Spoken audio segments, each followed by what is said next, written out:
बरिस में कई हला नेशनल ड्रग सेक्रेटेरिएट जोन प्राइम मिनिस्टर्स ऑफिस के तले कार्यरत है अपन सभी शाखा के जुटा के कोनो विशिष्ट योजना खातिर काम करेलन जा, जहाँ पर अनेक एनजीओज और मिनिस्ट्री के अनेक प्रतिनिधि भी भाग लेवेलन जा।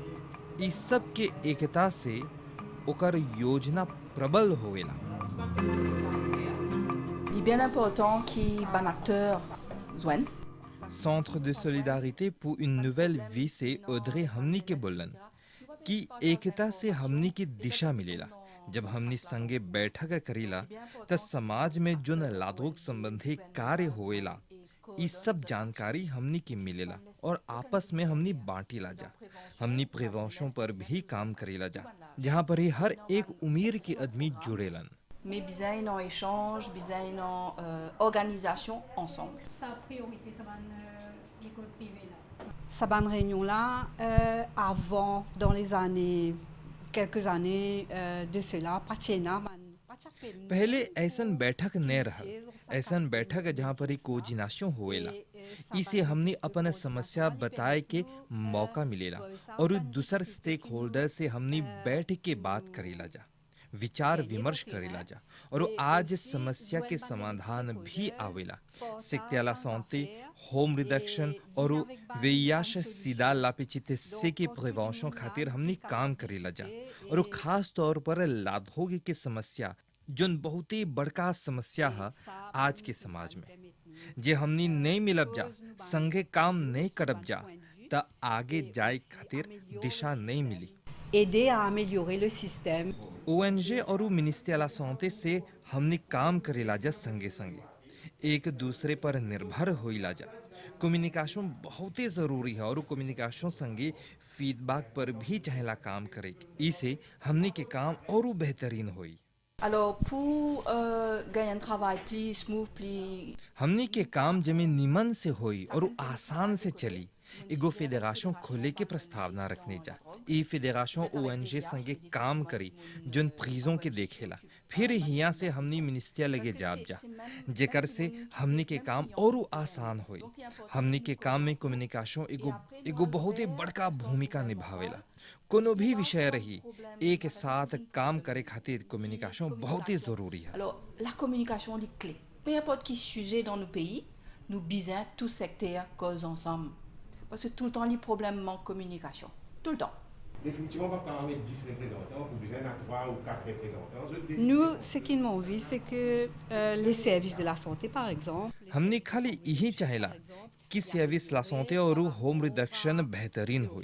सोसाइटी सिविल के सहायता से, सरकार की सहायता से और ई सर्वे के फीडबैक से ये काम और आसान हो। इसे मेथाडोन जैसे प्रोग्राम के और बेहतरीन बनाए सकब जा, बेनिफिशियर खातिर और सोसाइटी सिविल खातिर भी। काहे कि ई मेथाडोन के प्रोग्राम स्टेशन ला पुलिस में नहीं चाहला होई के ई एगो समस्या है। ई समस्या हमनी ई बैठक पर उठाईला जा, बात करेला जा एकर पर। सरकार देने से ई सब समस्या के समाधान पर हमनी काम करेला जा। हाँ, समय लगी, लेकिन हमनी के विश्वास बा ई कल और बेहतरीन होई। pour sa qualité programme là. Donc ça, c'est juste un exemple. आज अनुभव के माध्यम से काम होता, ई लोग नौजवान के भी प्रशिक्षण देवत हन जा, जमे काल यही लोग ई काम के आगे बढ़ियन जा। Alors, par rapport aux jeunes, moi, ils ont beaucoup l'espoir. नौजवान के लेके हमारे ढेर उम्मीद बा। हम हिया ऐनी काहे कि हमरा ढेर सेवे मिलल बा। ढेर नौजवान सोशल वर्क में एगो डिप्लोमा करले होवन जा या फिर कोनो सर्टिफिकेट करले होवन जा, उ लोग हिया काम करे के खोजत होवन जा। ई आगे नहीं रहल, नौजवान दूसर नौजवान के सेवा करे खातिर खुशी महसूस करेलन जा या फिर प्रिवेंशन में भी काम करेलन जा और रिहैबिलिटेशन में भी। अक्टूबर 2001 में ओएमएस से एगो एक्सपर्ट आल रहल, एगो एनालिज करले रहल 600 आदमी पर। पहल का हला रहल कंसोमेशन लाधोग पर एगो लिचिद होल रहल। ई लिचिद में इंजेक्शन लाधोग नहीं रहल। आज परिस्थिति बदल गल बा, चाहेला समझे के और ई सब कदम चाहे उठाए के।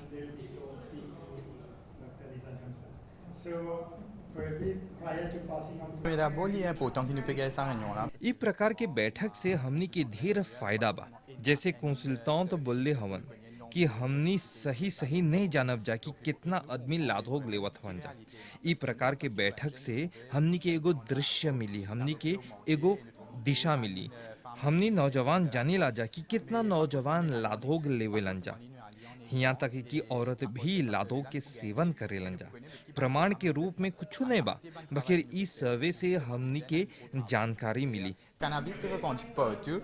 हाँ, कनाबिस के सेवन आजकल हर जगह लौकेला। ढेर नौजवान एकर इस्तेमाल करेलन जा।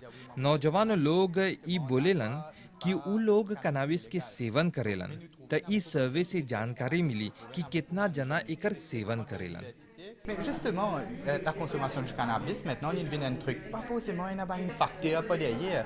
और उ नौजवान लोग कनाबिस के सेवन करेलन जा यूजाज रिक्रिएशनल के रूप में। उ लोग बोलेलन कि तनाव के भगाए खातिर, स्ट्रेस के भगाए खातिर कनाबिस के सेवन करेलन और उ अच्छा महसूस करेलन। ई एगो सच्चाई है जोन आज समाज में बा। Stay illegal only because a lot of it is legal, sort of, but they don't need the medicine. Illicit drug The ladies use. at home are way more drugged than what we estimate. Yeah. Very legally. If they are going for the 200,000, it's much more than 10%, not 2%. Oh, yeah, yeah. No, you have a million. No, So, 1.3. I'm here to help with the survey on people who use drugs. हम यहाँ ऐनी एगो survey करे खातिर उ लोग पर जोन लाधोग लेवेलन, जोन इंजेक्शन लेवेलन उन पर नहीं, बल्कि कनाबिस के सेवन पर, चाहे गत महीने से शुरू हो या फिर 18 उम्र के ऊपर। और उ ई सब डेटा तैयार करके हमनी डेटा एनालिसिस करब जा। Well, first of all, you're never going to know the truth. Because सच बात ई है कि हमनी कब्बो सच्चाई नहीं जानब जा, लेकिन एगो लीडे, एगो दृश्य मिल जाला और वो कॉन्फिडेंस बाउंस मिलेला। पॉपुलेशन साइज एस्टिमेशन के अनुसार एगो देश में कितना आदमी लाधोग के सेवन करेलन ई जानकारी मिलेला। ई प्रोसेस से हमनी खातिर मुश्किल है एगो आंकड़ा पर आए के, लेकिन ई आंकड़ा एगो पड़ाव है।